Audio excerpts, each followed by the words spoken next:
Grace genuinely deserves more recognition, and that's a statement a lot of people can agree with. The new Spread the Love update came out recently, and oh my goodness, it's absolutely peak. There were so many cool features that just made the game so more friggin' exciting, and not only that, but the update addressed so many problems that Grace initially had.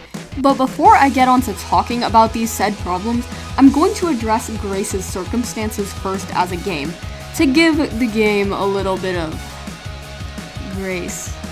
Laugh, please, laugh. Now, as many people know, Grace is part of the doors or room type games like Pressure or Doors, and these room and doors types games are listed as many of the inspirations in the description of Grace. However, unlike the popular games like Doors and Pressure specifically, Grace doesn't really focus on the horror aspect, but instead focuses on fast-paced gameplay and repetitive motions. Not only that, but with these games in mind, unlike the more popular Doors type games, Grace was mainly made by one person for a long period of time, but I'll address that later. For now, let's talk about these three major problems: engagement, design, and development. These three major issues have been holding back Grace for a long time, so I will address each of these points one by one, starting from biggest to smallest, which means let's start off with the biggest problem of engagement.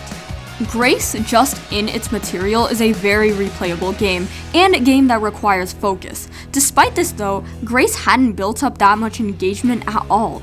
Sure, you can buy customizable stuff and earn levels, but the same gameplay loop can get boring after a while, which is obvious. With how Grace is though, trying to make a bunch of tiny details or maximizing visual intrigue isn't overall that worth it.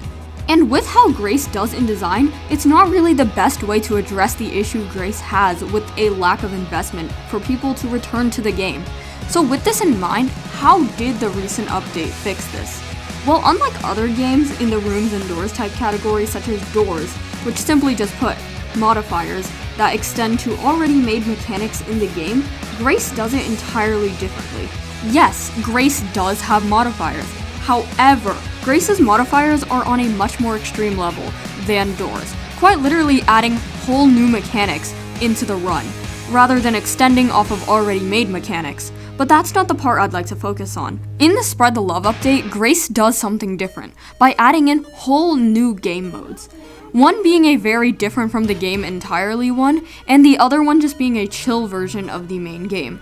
Adding these touches of new game modes makes it so that there are more activities to do within Grace, leading to more engagement overall. But what about the issues of players maybe not returning to the game? Well, they added more things like item skins and new things to buy, but that's not the main part. They added things like a progress bar and traits, which even though don't seem like huge touches, I think really add to the slice of life of the game. Another thing though that goes hand in hand with adding to engagement though was the update in design, which is the next issue. By the way, before I get onto that, please consider subscribing, liking, doing whatever, because if you like it, you know, yeah, thank you. When it comes to design, unlike other Doors type games, Grace doesn't have a focus on detailed designs that lean into being extremely scary. Pressure is a good example of a game that does though, with the main node entities like the anglers having a lot more drawn on details and stereotypically scary features on them. Unlike Pressure though, Grace has a much more simplistic art style, with much more simple shapes and colors for rooms and entities. But knowing that Grace has a fast-paced gameplay loop, this makes sense. Like I stated earlier, it isn't very worth it to increase visual intrigue, especially in a game where visuals are more of a secondary focus to the actual mechanics. So what's the issue? This may sound contradictory to what I just said, but the game was bland, specifically in the classic mode. But the Spread the Love update addressed this quite perfectly by adding more complex room types and props to the map.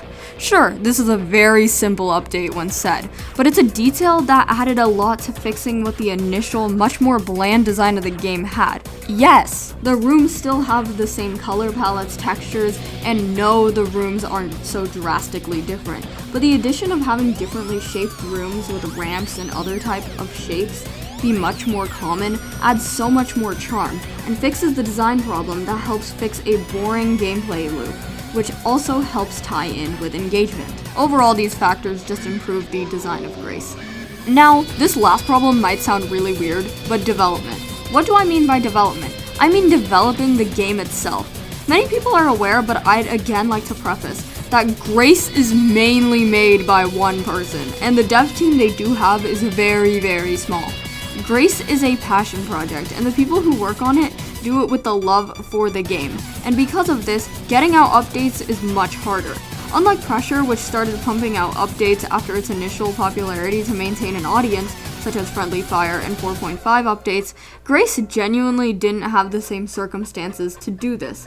Being a small dev team makes it so that maintaining an audience is harder, but that's not even the game's fault. If I'm writing about a development problem that gets addressed though, how does that have to do with the Spread the Love update? Well, I mean, it kinda does. You see, even though Grace has a small dev team, they're still able to hold a good amount of people as an audience, and especially with this update. While some could say that the quantity of updates helps retain players more than the quality of updates, which in many cases this is true, I think Grace has an exception.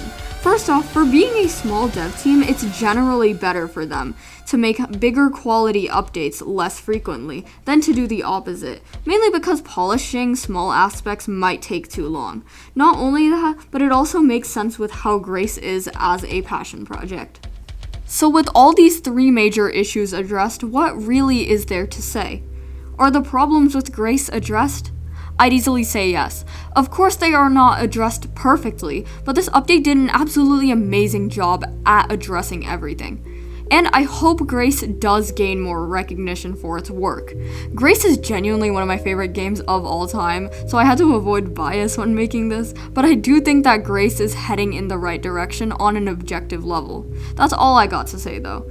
Thanks for watching, subscribe, like, whatever. And drink water.